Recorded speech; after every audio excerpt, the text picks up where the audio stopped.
Hello, ladies and gentlemen. Welcome back to another edition of the Tank's World Podcast. I am Tank, and I got Protomet here today. Let me go. No, we're finally going to get this done. We're tearing this Band-Aid off. Even know how tender and hairy that leg is. We are finally discussing the Michael Bay Teenage Mutant Ninja Turtles movie. Which is a bit of a misstatement. He is just the producer. Like, calling this and its sequel the Michael Bay Ninja Turtles movies is like calling the Michael Bay Transformers movies the Steven Spielberg Transformers movies. Because he did executive produce those movies. Yeah, he did. Yeah.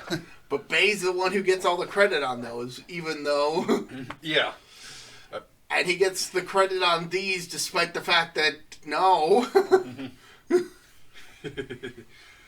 I just remember prior to this movie actually coming out, seeing some art of what the turtle actually looked like, and somebody put little ears on Mikey with his mask off, and it looked like a live-action variation of Shrek. Which is, considering that they're both still CGI characters, that's like... The turtles in this movie look god-awful. They've gone a long ways from Jim Henson's masterpieces. Oh, absolutely. Some of the characters in this movie are awful. Yeah, this is just... I will admit, I first watched this and the sequel at work while I was, working. And early on in both movies, I just took a moment to think, do I really need to keep watching? Like, I just really did not want to keep going. Mm-hmm. But I pulled through and I was not rewarded for it. There was not a plate of cookies at the end of this rainbow. There's got to be a part of me that's a masochist. Some of the shit we have watched? Yeah. Just through Gamazong in general? Oh, yeah. Well, I think we're both just glutton for punishment sometimes. Then we reward ourselves with something good. So this movie starts off with April, I think. Basically, the movie starts off by explaining that the Foot Clan are a group of criminals that have been terrorizing New York, and they are well known by the general population. And I just immediately checked out because what the fuck? They go from a secret ninja clan to terrorists. Yeah, just outright terrorists. Terrorists, criminals, like they're doing. I remember the Foot Clan being like, ninjas, like they're stealthy, and no, these guys just kick down doors with machine guns and everything, just like. Then they get beat up, but no, not even that yet. No. But the opening scene establishes that the Foot Clan are terrorists in this continuity, mm-hmm. and until they're not next movie, which is like, what the fuck? Mm-hmm. Then we get April O'Neil trying to talk to this scientist person that kind of reminded me of that scientist from Secret of the Ooze, but worse. I think you're thinking of the next movie. Am I? Because I know that April's first scene in the next movie is her trying to interview Baxter Stockman, played by Tyler Perry. And that is not in this movie. Although apparently Baxter Stockman is in this movie, going off the credits. But I don't think it's actually... I think it's like a Billy D. Williams playing... Harvey Dent to Tommy Lee Jones playing Two-Face sort of situation. Oh, okay. Where one actor played a character that was intended to be intended to be somebody, but then they switched actors in the next movie. I'd have to rewatch the credits, but I don't want to. Seemed like you barely watched the movie in general, but... I mean, to be fair, I had suffered through it a couple weeks earlier. Yeah, that's fair. I bet you watched both of them in 1 week, so... Yeah. Yeah, you... And it took me weeks to even get to watching them because I was just not very interested in doing so. So when I first watched this for the very first time, I did not mind it. Then things have changed. Like I mean, the fact that this movie even got a sequel is some sort of miracle. Yeah. Ain't the sequel called Into the Shadows or something? Out of the Shadows. Out of the Shadows. So... But anyway, April is trying to interview, I want to say, a dock worker. Oh, yeah. Working for a company that makes chemicals. Mm-hmm. And that's what was stolen in the most recent foot attack. Then,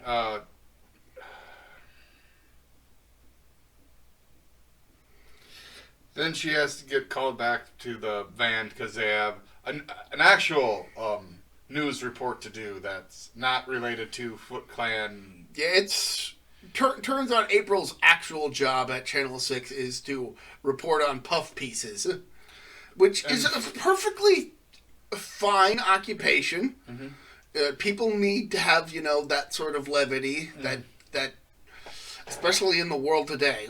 We're not going to discuss any of that.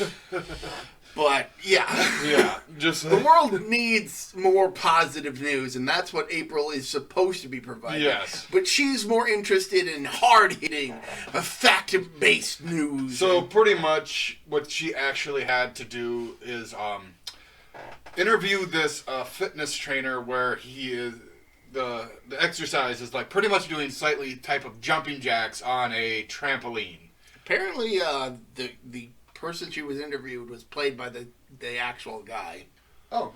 Good for him. I couldn't be bothered to remember who it was because this is a basically nothing scene where her cameraman Vernon is like, hey, just focus on these nice positive stories. You don't need to, you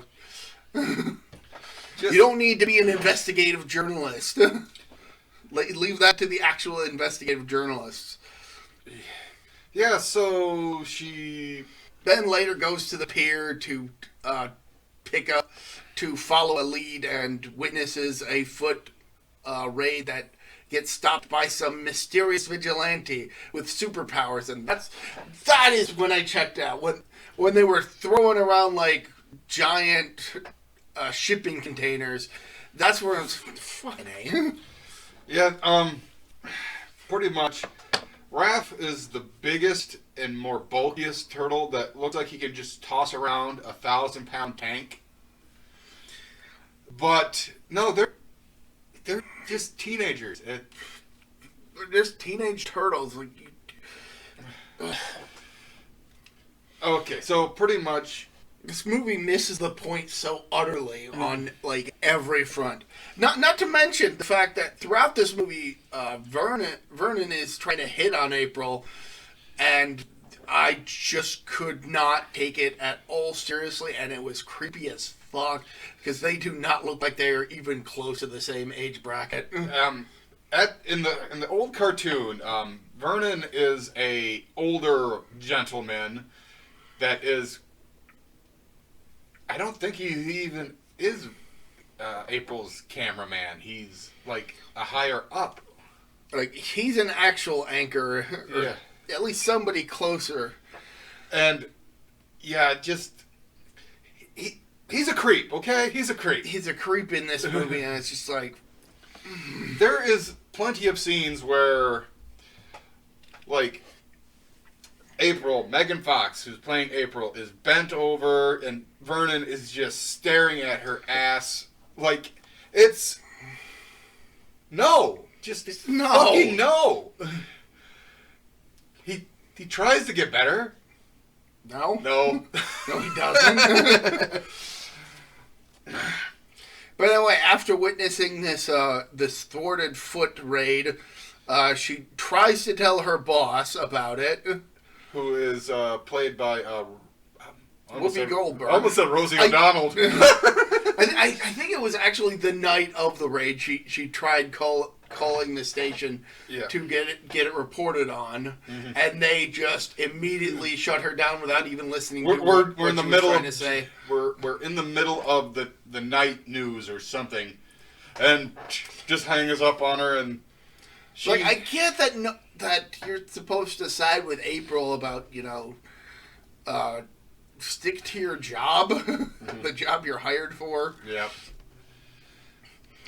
I mean, I can kind of understand that we, the audience, are supposed to be rooting for her to, show what she really can do, but I honestly don't want to even be watching this movie, so I don't give a fuck. It's like, I don't give a fuck about April's. Like, she doesn't. You don't give a hoot about her possibly getting a promotion.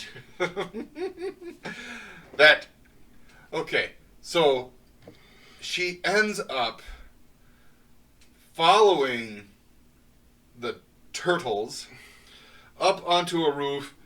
No, that's a bit later. Is it? No, we're talking about the morning after she witnesses the raid. The first scene where Whoopi Goldberg shows up. But prior to that, she goes back to her apartment and she just kind of vents to her roommate, who is only in one other scene in this entire movie, and she is a nothing character. It's just like, why is this character here? It's really just a case of them needing to have a character for April to say things at. Mm-hmm. Yeah, pretty much. Then the next day, she's talking to Whoopi Goldberg, and Whoopi's in like 3 freaking scenes, I think. And she rejects the story because there is literally nothing. Yeah, she's got nothing to report on. So other than there's a vigilante out there, maybe. Mm-hmm. Because it's not like April really had any footage of what happened. Nope.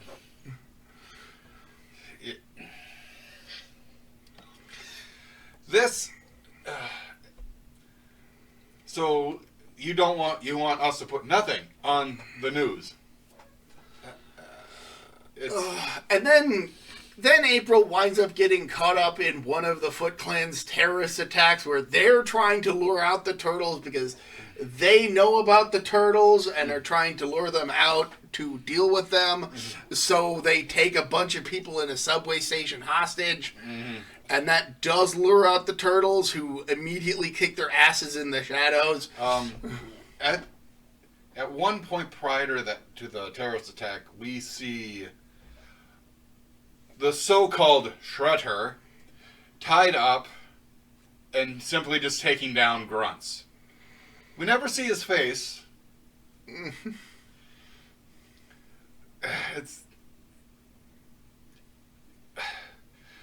So, there's this other guy, rich guy, scientist-y. Eric Sachs, I think? Yeah.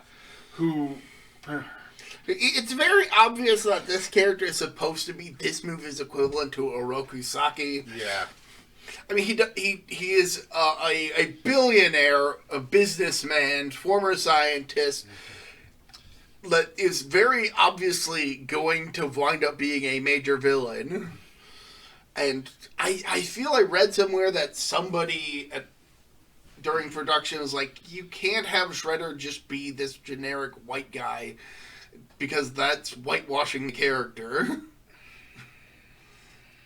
And so I assume they created this actual Shredder character to try and be more... But more in the dark. It just... I don't get me wrong, I absolutely would have hated this movie even more if they had pulled that shit, that whitewashing shit. Oh, yeah. Fucking hate. So he pretty much tells. I'm guessing that lady's supposed to be Karone or something. Karai, yeah, just like, and just that these men are weak or these soldiers are, and then we get to April trying to get a lead on the other or the terrorist attack that she's actually.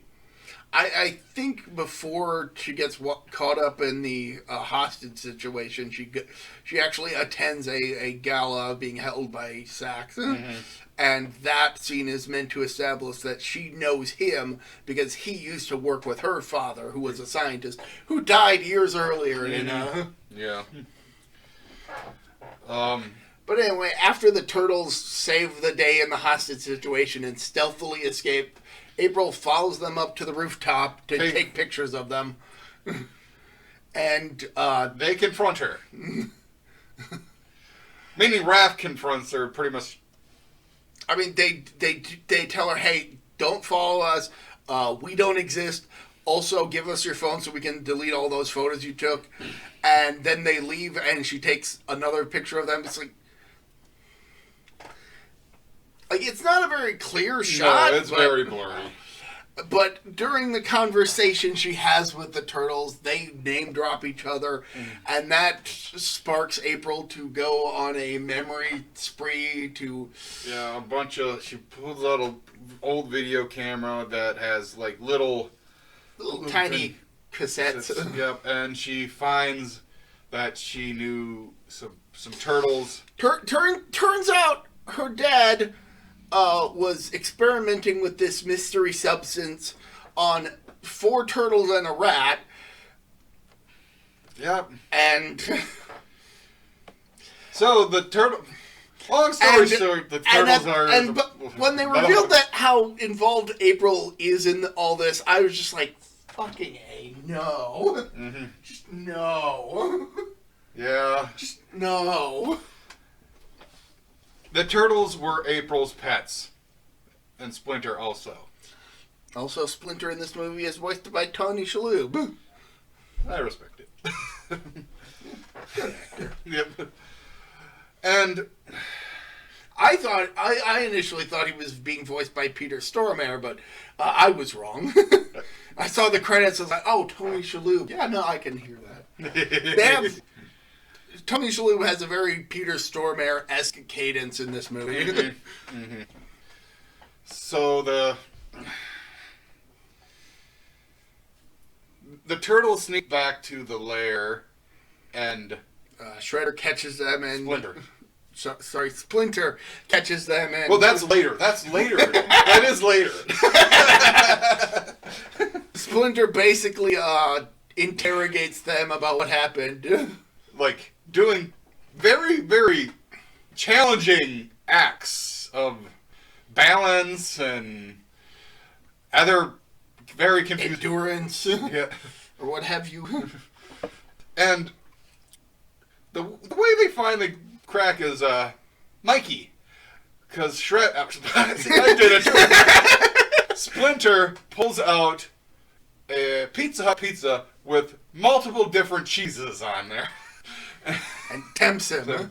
But once Splinter gets the information and learns about April's involvement, then he realizes how in danger she is. Mm-hmm. She then ends up going to Sax to tell him about what she found out. Mm-hmm. And so pretty much Splinter tells them, go back up, you get her, bring her here. Sax gives her a card with his contact information, mm-hmm. which secretly has a tracking device in it somewhere. And so the turtles find April, take her back to the sewers to explain just what happened and how Sax was the bad guy the whole time. Mm-hmm. And then the Foot Clan attacked the sewers. Yep, and damn near kill Splinter. Shredder and Splinter have a close fight until the end. Oh, and unlike the first live-action movie back in the 90s, Shredder in this movie is just a CGI character. He's a CGI robot character. That's Mecha Shredder. with like remote controlled blades that shoot out of his out of his wrist gauntlets and shit.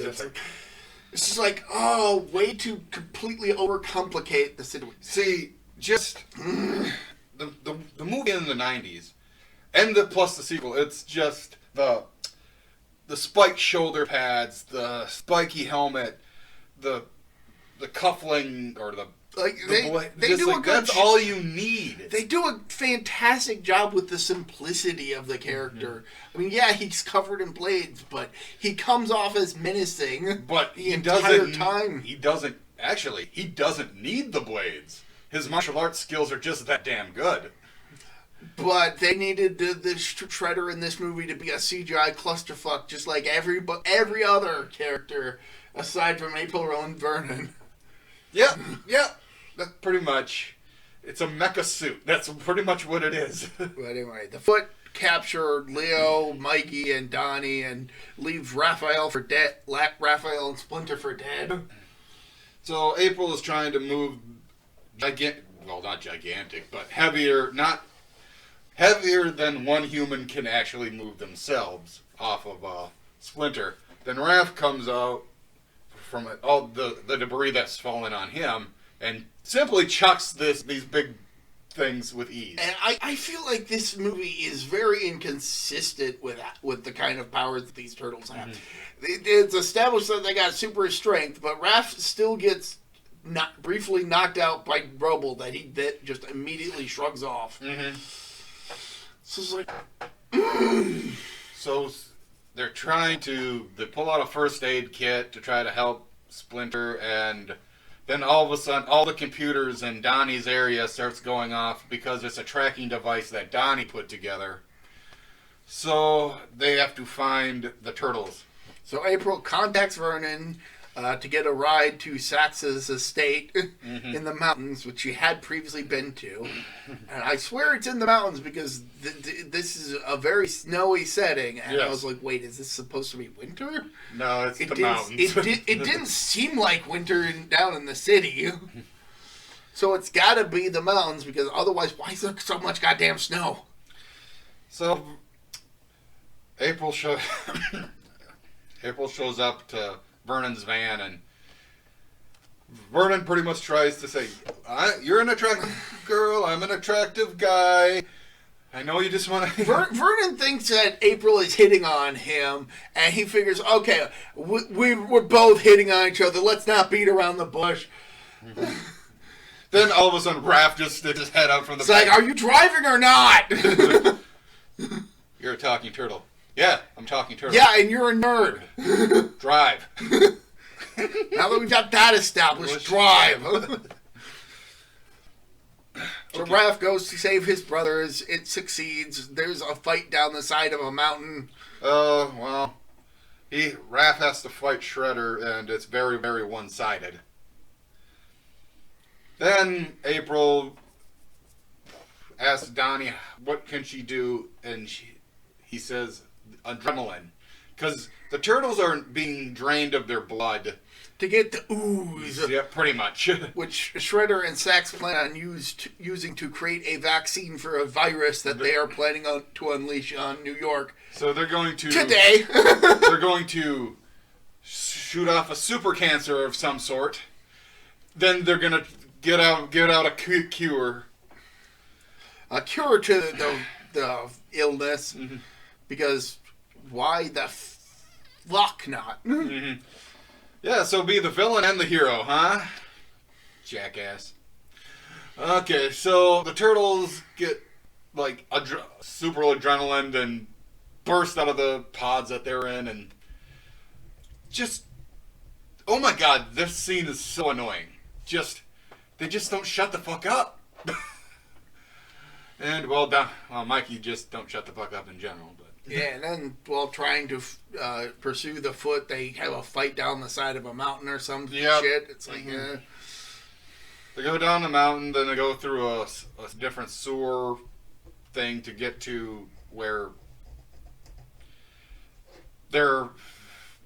this building is, where this big tower thing's on top of that's going to shoot the cancerish stuff out. I know that April and Vernon go to deal with Sax, who monologues the fuck. Oh, yeah, yeah. Talk. I don't really recall how the situation gets resolved, but it does. Shootout, technically, and the throwing of a... I mean, by this point in the movie, I had fully checked out and was just playing Tears of the Kingdom. Mm-hmm. So pretty much, April and Vernon are dealing with Sax, and the Turtles are dealing with Shredder on the roof. And they get the ooze, I suppose, and the Turtles end up defeating Shredder, but at the same time, this big, like, antenna thing is tipping over and falling off the face of the building. I think the antenna also has the virus in it. Yeah. But despite the fact that they think they're going to fall to their death, it turns out that they managed to survive the situation somehow. Mm-hmm. Shredder is defeated. The Turtles go down into the sewer. They fix Splinter. And then the movie ends. They fix Splinter as though he were a robot. Cure Splinter then. I know what you meant. It's just the way it was said was funny. Yeah, no, this movie was awful. Yeah, I asked you yesterday, what would you prefer, watch this or TMNT? Because you TMNT. For as much as I disliked that movie, at least it was not completely stupid. Mm-hmm. It was incredibly flawed, but not brain dead. I just have to say one thing about the sequel to this movie. Baxter Stockman is in that movie, but he does not turn into the fucking Fly. That's fine. I mean, yeah. He doesn't turn into the Fly into the comics. He turns himself into a cyborg. Does he? Yeah. Yeah, but that's after the initial run of the series. That was volume 2 where they were continuing the story. Okay. Mm-hmm. But yeah, no, he only really turned into a Fly in the old cartoon. Oh, okay. And they whitewashed the character in that case, so fuck that show. Mm-hmm. I kid, I love that show. I was gonna say but they absolutely whitewashed that character for the show, which is terrible. Granted, it probably would have been kind of insulting if they had taken the token black character in that show and turned it into a Fly. So maybe it was for the best. Yeah. But hey, James Avery did a fantastic job as Shredder. He did. Yeah, this movie's not good. No. The sequel doesn't save it. I mean, the sequel is better, but I mean, from this point, you can only go up. Oh yeah, it did. Mutant madness. Absolutely. So like, when you have a movie that is this terrible, you can only do better with a sequel. Mm-hmm. There is like no way it could be nearly as bad. And thankfully, it's not nearly as bad, but it's still certainly pretty low on the tier list of Ninja Turtles media. Yeah. Well, at least in that one you get Bebop, Rocksteady, and Casey Jones. Don't forget Krang. And Krang. Yeah, definitely Krang. And his body.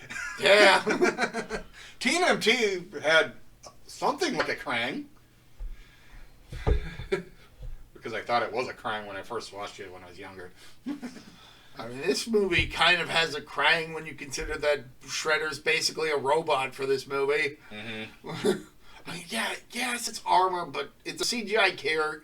It's CGI armor. It may as well be a robot. Yeah, This movie is like I've been saying, it's a mecha Shredder. Like it's at least in the old 91, you can tell that he's fucking human. That abomination. Sorry, Abomination. How dare you insult that Marvel character? He deserves better than this comparison. Yes. even know that the turtles may have been this whole about the CG of him and the Hulk in that movie. I mean, I can kind of understand it in that in that kind of context, having fully CGI characters. Yes, but this movie is just. mm-hmm. Yeah. Probably not since TMNT. I've not seen your blood boil this much. Ugh, I hate this movie with a passion. I'm glad I never have to watch it ever again. Nope, but it'll probably be another decade when we get to the sequel. Or maybe not a decade. Only time will tell. Hey, time. Can you tell me? Oh, fuck you. Probably 2 more years. Probably in 2 years. If you could tell with my podcast, it's like Halloween and maybe a Christmas something. It's whenever. Yep. And like this one, I just wanted to get done with one of the turtle deals. Yeah, I'm glad that I had previously watched this movie so that I could check out while we were rewatching it for this podcast. Because I did not want to rewatch this movie, but I did want to talk about how terrible this movie is. And okay, we thought Vernon was a perv. What the fuck, Mikey? Oh yeah, he keeps hitting on April despite the fact that he's a fucking turtle. You know, according to pet rules, that's his mom. According to pet rules. Well,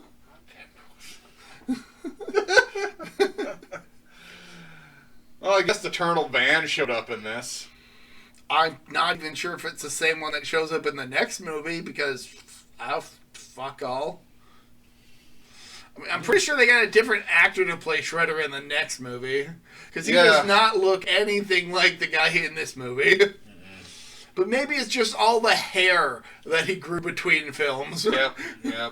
Because in this movie, Shredder is completely bald. But in the next movie, he's got hair, a goatee, is like... He kind of looks like the samurai guy from freaking Teenage Mutant Ninja Turtles. Like, off the top of my head, it's I think like Shang Tsung. Yeah, there you go. From like the games, not the movie. Or like the Conquest TV series. Oh wow. Yeah. I definitely preferred that over this movie. I actually think Conquest was a pretty okay show. Oh yeah, it was fine. I mean, it does have toned down violence, but it was on TV. But it wasn't for kids, so it's like it kind of hit a decent balance. Mm-hmm. Okay, I suppose if you want to watch this, go ahead, but I recommend you not. Yeah, no, just watch the original live-action trilogy. Yep. And TMNT included. Mm-hmm. So because that's quadrilogy. Yeah. Because that's part of a trilogy, or unless you're believing the prequel comics, then it's canon to the 4Kids TV show. No, they stop. Hey, the 4Kids TV show is actually pretty damn good. Oh, that's that where it's looks more darkish. Yeah. I've That show is solid. Like I had trepidation because it was, 4 kids. Mm-hmm. I thought they would tone it down like they tended to do with their anime adaptations, like the infamous One Piece debacle. But no, it's actually fairly solid. But no, it's actually a fairly it's actually a pretty solid cartoon. Mm-hmm. I've watched some of it, and I like that design of Shredder. Now, if they had that design for like this looking Shredder, it might have been better. Oh yeah. I believe there was like a crossover between a bunch of Shredders.